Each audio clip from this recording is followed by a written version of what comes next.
Hello people, how are you? Here Aurora Nanda from Peaceful Village in the Amazon jungle. Today we have this video that is called Why We Must Live in Intentional Communities. Hello and welcome to the most peaceful place where the fruiting plants and animals roam free. Thank you, thank you, thank you to all of them as they make this piece of haven very enjoyable for all. Thank you, thank you, thank you for coming to Peaceful Village. Many people have told me why why the necessity of living in intentional communities, why you don't just live the normal way, what society is doing it. This time of technology, community doesn't work. So just quit that nonsense of creating an intentional community and just join the society normally. But I truly find a lot of advantages to live in community that I want to share with you today. As you see the word intentional communities, intentional comes from intention. Intention is you focusing, that your energy or your values is into something specific. So you have an intention. And communities basically is divided into two words. The words are common and unity. So common comes from the common things, and unity is be united by the common things we have. So that's community. So an intentional community is becoming one or becoming a unity thanks to the things that we share in common, or thanks to the things to the same intention. So that is very important, and I'm going to explain why when you become unity, life it changes, it's different. So number one, you become a stronger entity and a stronger being. When you are individualized, when you are by yourself, when you are and lonely, separate, you become vulnerable. So vulnerable, so weak that whatever thing can happen to you easily, we become easy prey. It's like, for example, when the monkeys are in the jungle. One lonely monkey in the jungle is an easy prey of other ferocious animals. But when this guy is in the tribe, when this monkey is part of a larger group, it's become stronger. And now that ferocious animal that wanted to kill him or to devour him, to eat him, now cannot, because have to face a bunch of monkeys. So it's harder, right? So the same happens with humans. When humans are divided, when humans are individualized, each human by themselves become vulnerable, become weaker.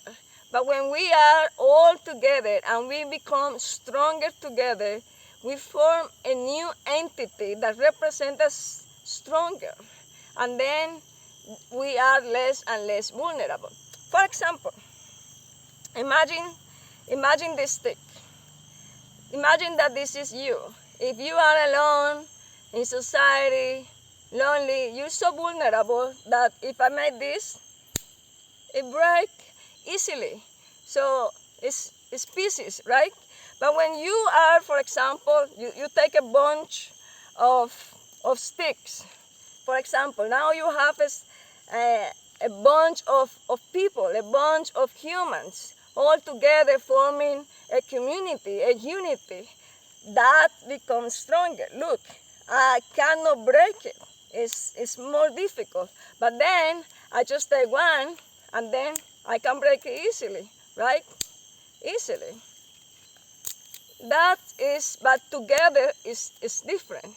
So that's why somehow a group of people, a very small group of people, rule the whole entire planet Earth because they have been clever that as more we are divided, as more we are individualized and separate from each other, then we are so vulnerable. So they can come easy, and we become an easy prey. So small communities make us into a more protective shield, in a more protective entity, and then we have refuge. So that is one of the advantages of communities. Second, your voice and your vote is truly heard. When you are in society, living in towns and cities, many people think that they are heard because they're voting, that they have their vote into it, but truly it doesn't happen like that. What truly happens here is that you consent to give the power of your voice to someone else, and you are not heard anymore. So whatever other person says or do is basically what they do, what they say. You already consent to give your voice to them. So you're never going to be heard in that kind of a structure, never. You're never going to truly vote for a decision, for what you truly want, what you truly think. Do you think, for example, Donald Trump is going to come to your house, knock at your door, and ask you directly, hey, what do you think about this topic? What do you think about this law? We should pass this law or not? Of course this is going to happen. Of course this is, in this kind of large structure, it's not going to happen. Donald Trump is not going to listen to you, right? In this kind of a structure, do you think you are putting your vote for a decision? If Donald Trump say, I want to go in war, and you disagree with war, do you think they're going to listen to you? Not really. So, but in a community, because it's a smaller structure and have a different type of a structure, then basically every single member is heard. Every single member exercises the power of their own voice and the power of their own vote. So in consensus, every single member say what they think, express their thoughts, express their feelings, and vote for certain decision, yes or no. So you are heard, okay? But in a large society, forget about that. You're never going to be heard, never. Your voice, your chakra is completely suppressed, completely broke, is giving someone else, and you never exercise the power of your voice. So another reason why intentional communities, why we must live in intentional communities, is that humans are communal beings by nature. Human beings are a very unique species. We are animals, specifically mammals, but we are more than that. We are very sacred beings that truly need mama, mother, all our lives. And when I say mama, I don't need just exactly our mother. When I say mama, I said the motherhood, the protectiveness, the femininity, the feminine energy that nurture, protect, love, care. We need that during all the stages of our life. From since we are in the womb to the moment of our death. We need companionship. We need motherhood, sisterhood, brotherhood. We cannot be happy and truly fulfilled, lonely, individualized, and divided. So humans need community all the time. So yeah, you can get benefits when you isolate yourself in nature. You can get some benefits. You can start listening the trees and wild animals and learn a lot from the language and the patterns of nature when you isolate for a while in nature. But when you are isolated, when you are individualized, living in cities and towns, especially in a very sick society as nowadays, the only thing that you get is just depression. Depression, loneliness, sickness, disease, imbalances. So truly, in a community, you have the companionship. You have more a family all the time with you.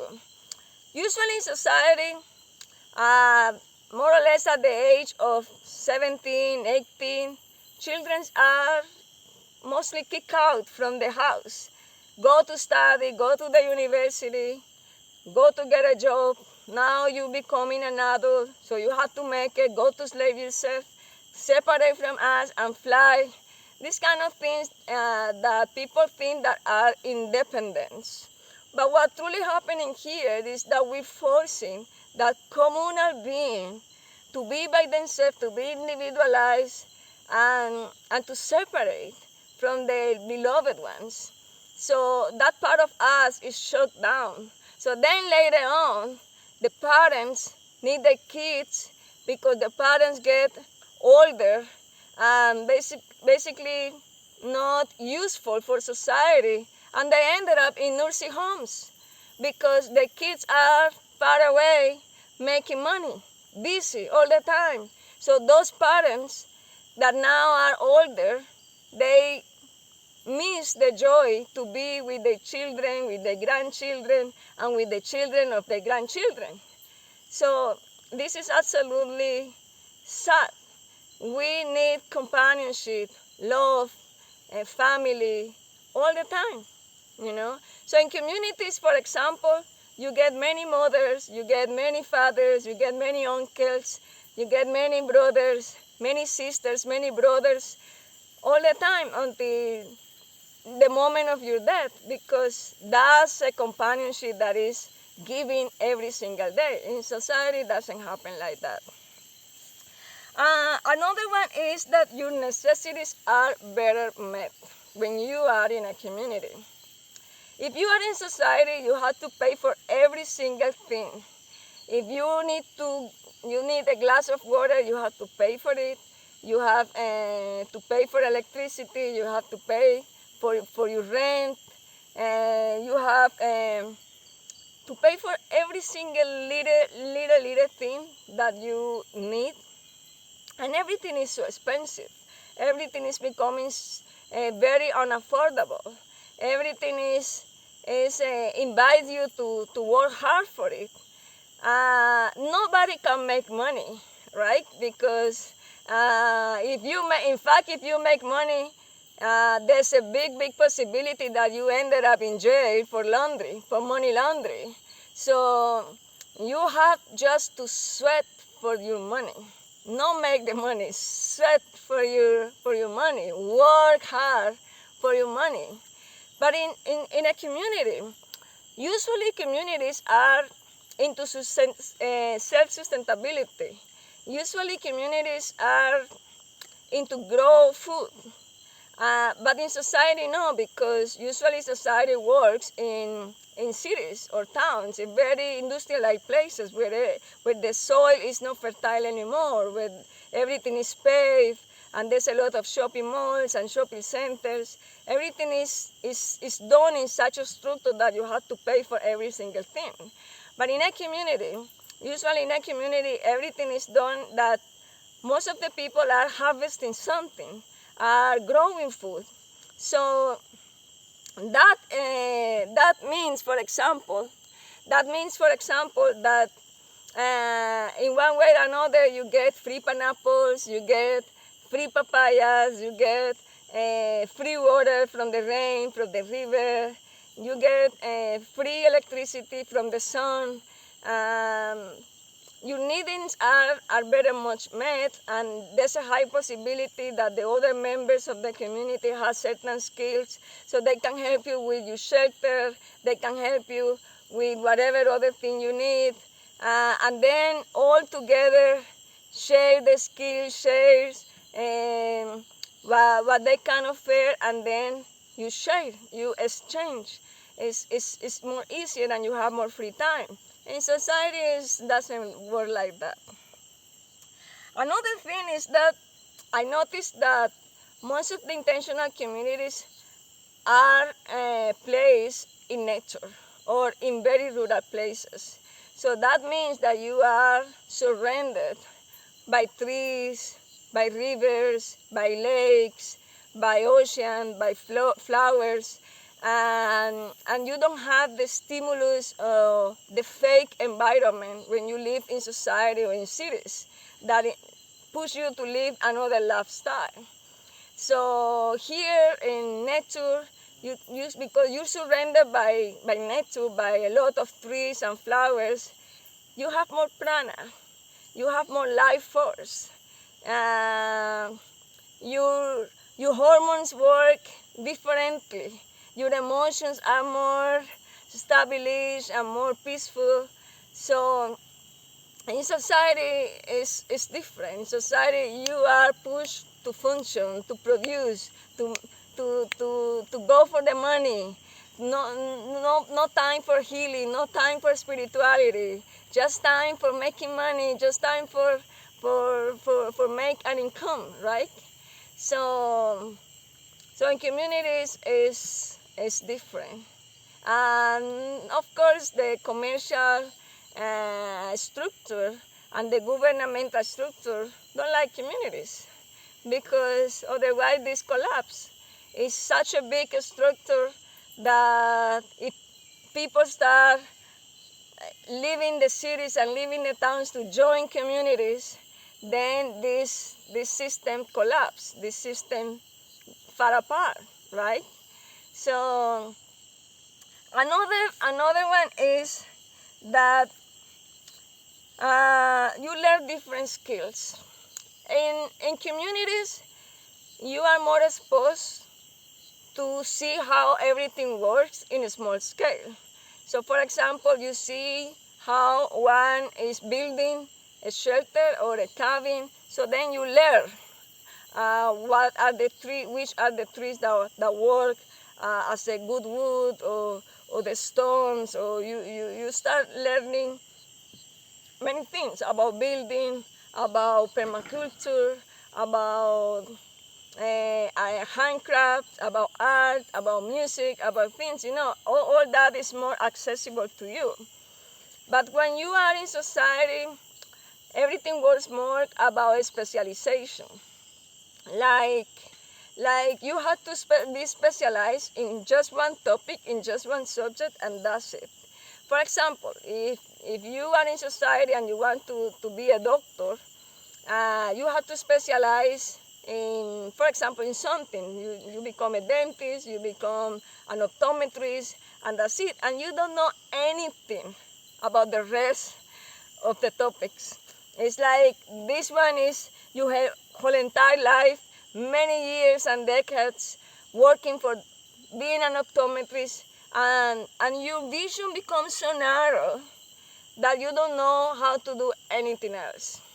But in a community, it plays different. In a community, you learn how to make shoes, you learn how to make meals, you learn how to plant food, you learn how to build a shelter, you learn how to work in natural healing and remedies.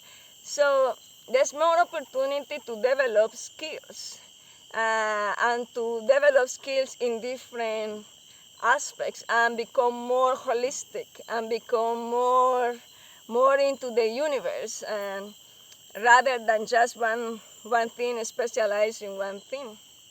So I can think also that communities promote high values.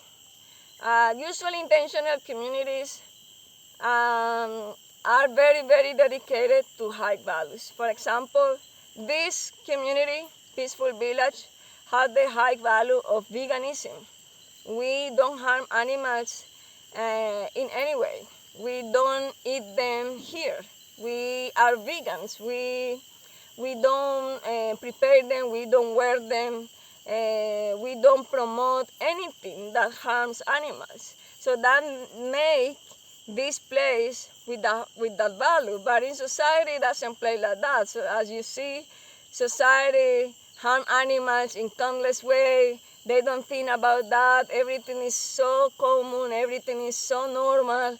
Everyone is so desensitized that if an animal is suffering, is murdered, is eaten, it doesn't happen. It's not the end of the world. It's perfect. But in a community when, with high values, that is something that you are aware. You are awake of that. Your consciousness is working. So then you are saying, I refrain to harm that being because it's my brother, it's my sister, has a soul within. And then you become your life, you share your life with other people that share the same values. So then your life becomes more compatible. But when you are in society, you don't choose your neighbors, you don't choose the people around you, the people who buy the house beside you, that's it, that's what you get, right? No matter if the person share your values, your vision, or your lifestyle. So you get a mess. But in an intentional community, the members are selected by the same common, by the same vision, so your life becomes more compatible, more in harmony, and you give more power to that intention, and everything is more easy. So in a vegan community, for example, for vegans, this is a safe place. It's a happy place to be because there's no cross-contamination, because there's no other ones forcing you to eat animals or laughing about your lifestyle or laughing about your level of consciousness. In a vegan community, a vegan is welcome, is embraced, is well accepted, and all of them live compatibly.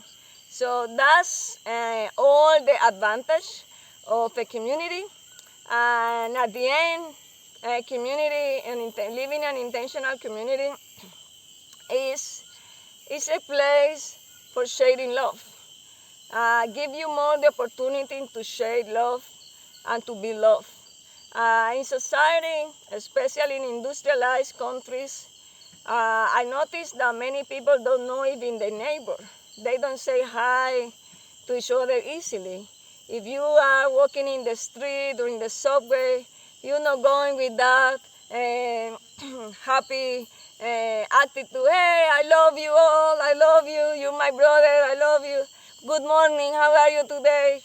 You're going to look weird into their eyes, right?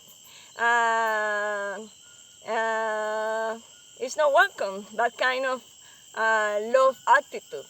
But in a community, it's your family.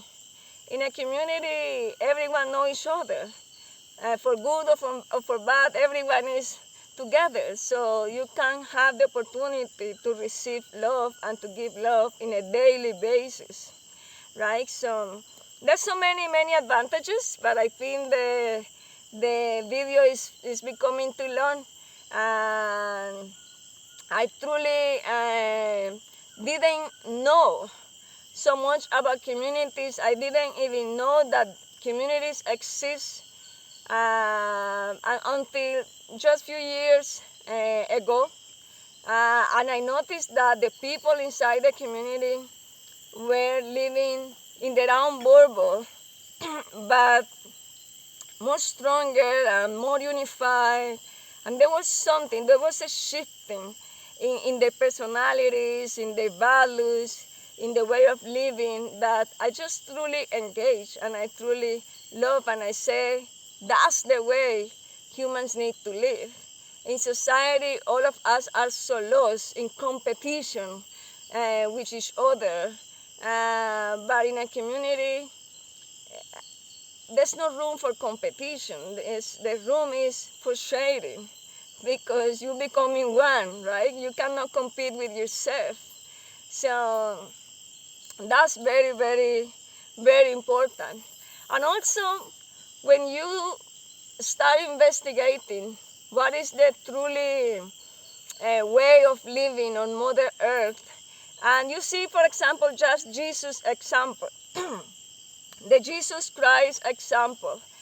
It seems, despite that it doesn't appear in the Bible, that Jesus were raised in a community, specifically in Qumran, the ones that wrote the Dead Sea Scroll. So Jesus Christ was raised, was nurtured, was embraced, was loved, was taught, was educated, not by the current system, not by society, but by a community. Because that's the way to live. That's the truly way to grow together and to get strong together and to be heard and to be listening and to be loved and to be cared. So there's no other way. The way is community. So you can check more about that. Check your favorite community. Start experiencing this. Travel to different communities. Join one of them. We are just starting this one. We are right now just the founders. And some people coming here and coming there, like volunteers and guests. We're still very careful choosing our members. But there are other communities with more experiences. If you want something more established, or if you want something new so that you can be part of the building of the community, this is one of that. So yes, try this new lifestyle, try this new way of living that. It's not new, it's very ancestral. It's ancestral and it's very, very pertinent for this new era, the golden era, the era of Aquarius, the era of technology. But if we are not strong together, this technology can delete us. So investigate more about communities and welcome to Peaceful Village.